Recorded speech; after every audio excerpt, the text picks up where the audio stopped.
Hey, welcome to Socialism for All. Today's date is August 27th, 2020, and this is an audiobook of a speech by Stalin delivered at the French Commission of the Sixth Enlarged Plenum of the E.C.C.I. from March 6, 1926. Now, tomorrow we're going to be putting up the speech delivered at the German Commission of the same thing from March 8th, 1926. So if you're interested in finding out more, you can also listen to that. Additionally, already up on the channel, there is another audiobook by Stalin that is called The Fight Against the Rights and the Ultralefts, something to that effect. It's just a few videos back, so it's concerning the same subject. Essentially, at that time, they were dealing with rightist tendencies in the French Communist Party and ultra-left tendencies in the German Communist Party, so that is what this is about. So credit to Marxists.org, the Marxists Internet Archive, for making this work available. This work is from Joseph Stalin Works, Volume 8, January to November 1926, pages 106 to 113. Publisher is Foreign Languages Publishing House, Moscow, 1954. HTML transcription by Brian Reed. It's in the public domain, again from Marxists Internet Archive, 2008. Thanks very much to them at Marxists.org. They host tons and tons of free socialist, communist, Marxist stuff you can check out for, again, free. Let's get into the audiobook. Audiobook begins. Comrades, I am unfortunately not very well acquainted with French affairs. Hence, I cannot deal with this subject as exhaustively as is required here. Nevertheless, I have formed a definite opinion of French affairs from the speeches I have heard here at this plenary session of the E.C.C.I, and on these grounds I consider it my duty to make a few remarks in this commission. We have several questions before us. The first question concerns the political situation in France. I am somewhat disquieted by the complacency to be detected in the speeches of comrades concerning the present political situation in France. One gets the impression that in France the position is more or less balanced, that in general things are getting along so-so. There are certain difficulties, it is true, but they will most likely not lead to any crisis, and so forth. That is wrong, comrades. I would not say that France is on the eve of her 1923 crisis. All the same, I believe that she is moving towards a crisis. In this respect, I regard as correct both the Commission's theses and the remarks of certain of the comrades. This is a special kind of crisis because in France there is no unemployment. The crisis is alleviated by the fact that France is just now being nourished with gold from Germany. But these are temporary phenomena. Firstly, because German gold will not suffice to cover France's internal deficiencies and to meet her debts to Britain and America. And secondly, because unemployment in France is inevitable. So long as there is inflation, which stimulates exports, perhaps there will be no unemployment. But later, when the currency finds its level and international debt settlements make their effect felt, concentration of industry and unemployment will be unavoidable in France. The surest symptom that France is moving towards a crisis is the consternation prevailing in French ruling circles, the ministerial reshuffles which are taking place there. The development of a crisis should never be represented as an ascending line of increasing collapses. Such crises do not occur. A revolutionary crisis, as a rule, develops in the form of zigzags. First a small collapse, then an improvement, then a more serious collapse, then a certain rise, and so on. The existence of zigzags should not lead to the belief that the affairs of the bourgeoisie are improving. In this matter, therefore, complacency is dangerous. It is dangerous because the crisis may advance more swiftly than is anticipated, and then the French comrades may be caught unawares. And a party that is caught unawares cannot direct developments. Accordingly, I consider that the French Communist Party should steer its course in anticipation of a gradually mounting revolutionary crisis. And the French party must conduct its agitation and propaganda in such a way as to prepare the minds and hearts of the workers for the crisis. The second question is the growing danger from the right within the party. I believe that both around and within the French Communist Party there is an already fairly solid militant group of rights, headed by individuals expelled or not expelled from the party, a group which all the time will be sapping the party's strength. I have just been talking to Crémet. He told me something new. He said that not only in the party, but also in the trade unions, there are groups of rights who are working surreptitiously, and here and there are conducting an outright attack on the revolutionary wing of the Communist Party. Even Engler's statement today is symptomatic in this respect, and the serious attention of the comrades must be drawn to this fact. The rights always raise their head in a period of growing crisis. That is a general law of revolutionary crises. The rights raise their head because they're afraid of a revolutionary crisis and are therefore ready to do everything in their power to drag the party back and not allow the growing crisis to develop. Hence, I think that since the French Communist Party has to mold new revolutionary cadres and prepare the masses for the crisis, its immediate task is to rebuff the rights and to isolate them. Is the French Communist Party prepared to administer such a rebuff? I pass to the third question, the state of affairs in the leading group of the French Communist Party. Voices are to be heard saying that if the rights are to be isolated, the leading group of the French Communist Party must be rid of two comrades who have fought the rights, but who have committed serious errors. I'm referring to Train and Suzanne Giraud. I shall speak frankly, for the best thing is to call a spade a spade. I do not know how advisable it would be to open the attack on the rights by removing from the leading group those who are fighting the rights. I thought, on the contrary, that a different proposal would be made, something like this, for instance. Since the rights have grown insolent, since they, when they closed down their organ Bulletin Communiste, published a declaration which was a slap in the face to the party, would it not be possible to consider exposing some of the rights politically, if not expelling them from the party altogether? I thought that that was how the question would be put in view of the right danger. I thought that I would hear just that sort of statement here. Instead, we are asked to begin isolating the rights by isolating two non-rights. I do not see the logic of that, comrades.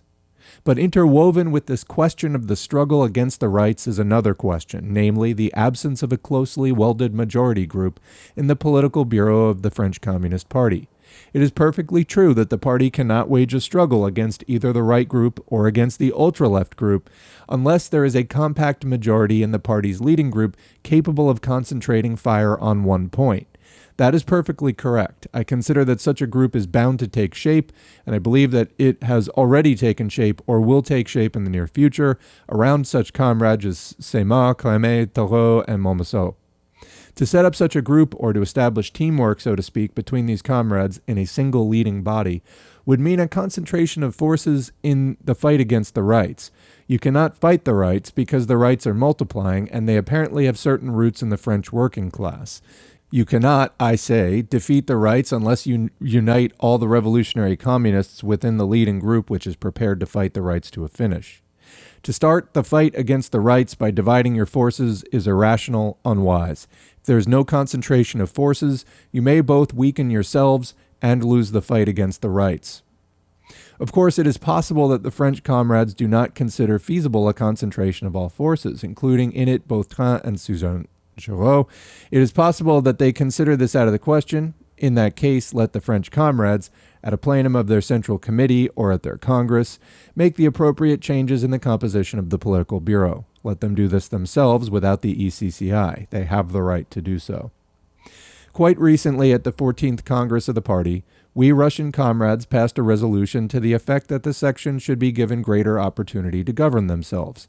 The way we understand it is that the E.C.C.I. should refrain as far as possible from directly interfering in the affairs of the sections, in particular in the formation of the leading groups of our Comintern sections. Don't compel us, comrades, to infringe a decision we have only just adopted at our party Congress. Of course, there are cases when repressive measures against individual comrades are necessary, but I see no such necessity at the present moment. I think, therefore, that what is required of our commission is the following. Firstly, to draft out a clear-cut political resolution on the French question, calling for a determined struggle against the rights and pointing out the mistakes of those comrades who have committed mistakes. Secondly, to advise the French comrades to rally the leading group within the Central Committee of the French Communist Party around this resolution, spearheaded against the rights, that is, to bind the members of that group to carry out this resolution conscientiously by their joint efforts. Thirdly, to advise the French comrades that in their practical work there should be no infatuation for the method of amputation, the method of repressive measures. The fourth question is that of the workers' trade unions in France. I have gained the impression that some French comrades take this matter too lightly. I admit that errors have been committed by representatives of the Trade Union Confederation, but I admit also that errors have been committed by the Central Committee of the French Communist Party in regard to the Confederation. It is quite natural that Comrade Monmassot would like the party to exercise less tutelage. That is in the nature of things, since there are two parallel organizations, the party and the Trade Union Confederation, and at times there is bound to be a certain amount of friction between them. This also happens with us, the Russians, and in all communist parties. It is unavoidable. But the less the Central Committee of the French Communist Party intrudes in every detail of trade union affairs, the less friction will there be. The trade unions should be led by communists who work permanently in the trade unions and not independently of them. There have been instances of hypertrophy in the leadership of the trade unions in our party, the Russian party. You can find in the records of our party quite a number of resolutions adopted by our party congresses laying down that the party should not exercise tutelage over the trade unions, that it should guide them, not exercise tutelage over them. I am afraid that the French party, I trust the comrades will forgive me for saying so, has also sinned somewhat against the trade unions in this respect. I consider the party the highest form of organization of the working class, and precisely for this reason more must be demanded of it. Consequently, the errors of the Central Committee must be eliminated in the first place, so that relations with the trade unions may be improved and strengthened, and so that Comrade Monmassot and the other trade union leaders may be in a position to work along the lines required from the point of view of the Communist Party. The party cannot develop further, especially in the conditions existing in the West. The party cannot grow stronger if it does not have a very important bulwark in the shape of the trade unions and their leaders.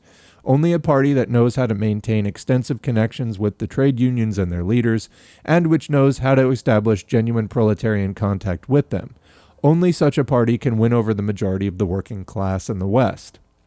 You know yourselves that without winning over the majority of the working class, it is impossible to count on victory. Well then, what do we find? We find that A, France is moving towards a crisis. B, sensing this crisis and fearing it, the right-wing elements are raising their head and trying to drag the party back. C, the immediate task of the party is to eliminate the right danger, to isolate the rights. D, in order to isolate the rights, a concentration is needed of all the genuinely communist leaders within the leadership of the party who are capable of waging a fight against the rights to a finish. E, in order that the concentration of forces may yield the desired results in the fight against the rights and in preparing the workers for the revolutionary crisis, it is necessary that the leading group should have the backing of the trade unions and should be able to maintain proletarian contact with the trade unions and their officials.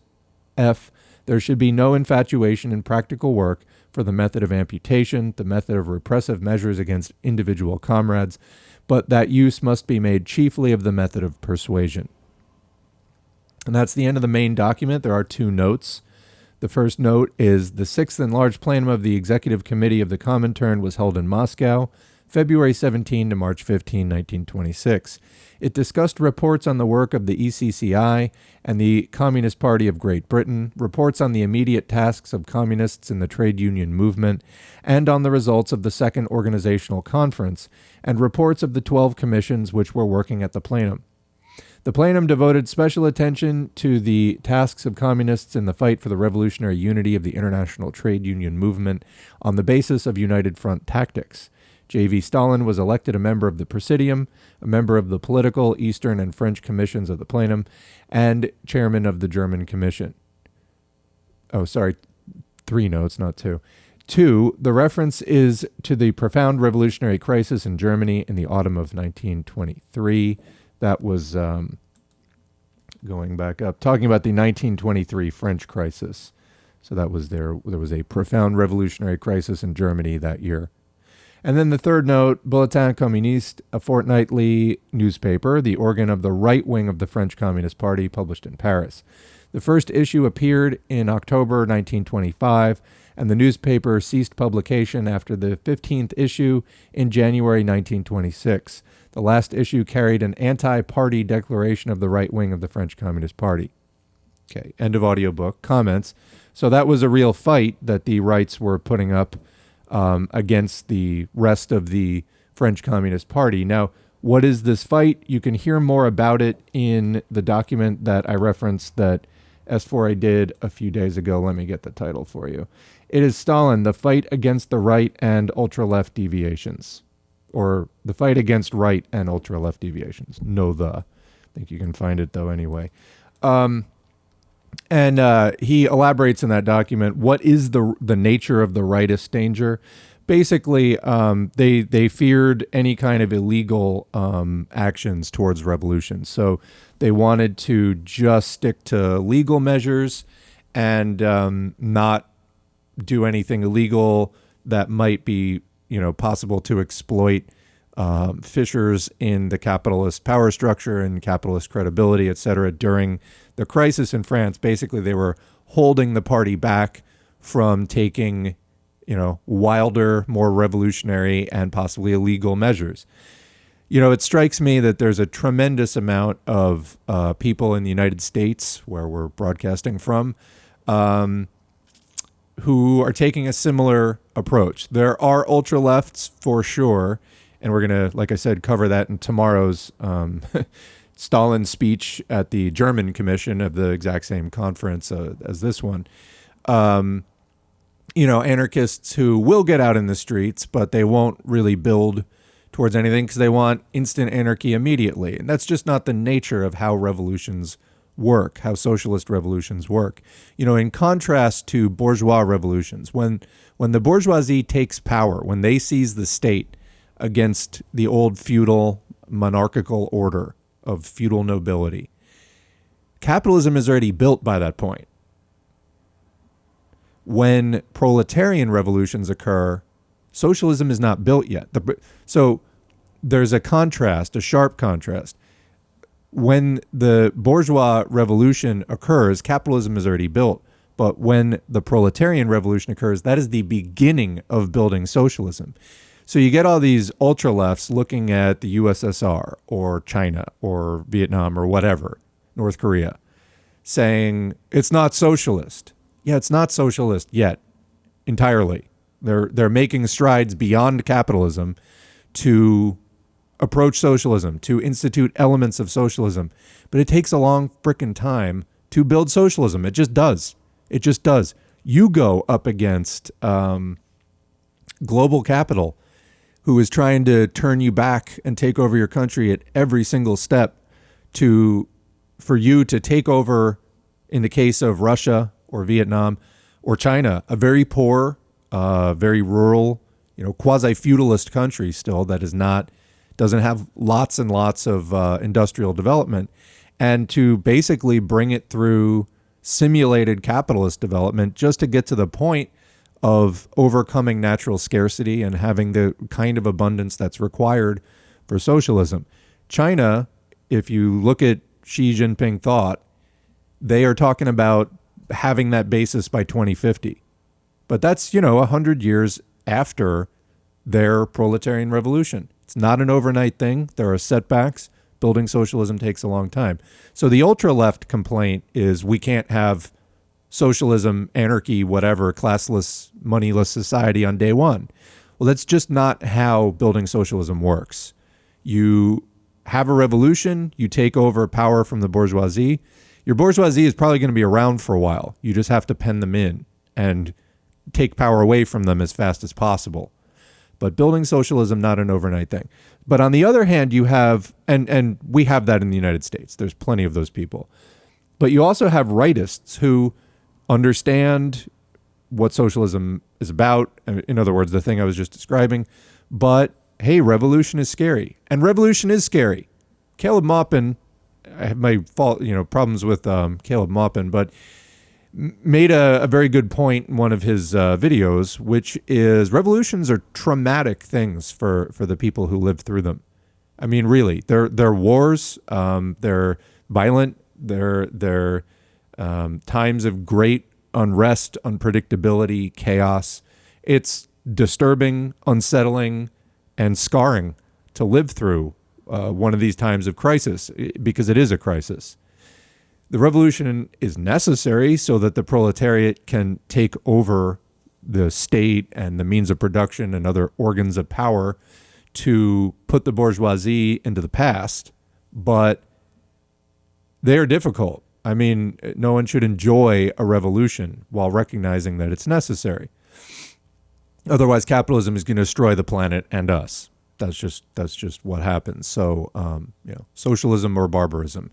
And barbarism in this case being also extinction, not just horrible conditions, but they will extinguish life on this earth. We look at the climate crisis and other things. So, as well as just automation making human workers increasingly irrelevant. I mean, that's been going on for a long time, much to the, to contrast with like Andrew Yang, who says things like socialism is irrelevant because Marx didn't foresee automation. I just did Engels' Socialism, Utopian or Scientific. He talks about automation in that. They talk about automation all the time. In fact, the IWW, which was founded in the United States in 1905 as a radical anti-capitalist labor union, very Marxist in its approach, their whole thing was the other trade unions at that point were only organizing skilled white male breadwinners, and a lot of the economy was turning into just button pushers and lever pullers. And the AFL and people weren't wanting to organize them because they were, quote, unskilled. The IWW was like, look, if you're not a capitalist, we will organize you. No matter how you make your living exactly or what kind of work you do. They weren't interested in a labor aristocracy. So anyway, the rights, holding back revolutionary seizure of power and other things that, threaten their legalist sensibilities. Well, that's a problem. What do you think? I'll leave it here. What do you think? Where do you see ultra left and where do you see rightist setbacks in the West? Let us know in the comments. This has been Socialism for All. Remember to follow us, Socialism for All, at facebook.com/Socialism for All. You're probably listening to this on YouTube right now. Remember to hit the like, share, subscribe, notifications, and leave a comment. If you like this, just leave a comment. It helps to boost the video in the YouTube algorithm so that more people see this socialist content instead of neo-Nazi boogaloo content. Just had a massive thing on the page today, Facebook page, of getting brigaded by libertarian crypto-fascists praising the Kenosha, Wisconsin shooter, 17-year-old kid who fell prey to neo-Nazi propaganda, has now ruined his life and killed 2 people, I believe. So we need to get this message out there. Spread it. Spread it in your Discord groups. Also consider becoming a patron on Patreon, patreon.com/Socialism for All. Thanks to our current 5 patrons. We appreciate your support tremendously. All of it is encouraging. The more actual money I get, the more time I can devote to this. I would be doing this full-time every day. I really just need the financial support. I have an advanced education and am capable of doing a lot of extensive research. I just don't have the time right now. I have to split my time with other things. All right. Well, thanks for listening, and we'll catch you on the next video.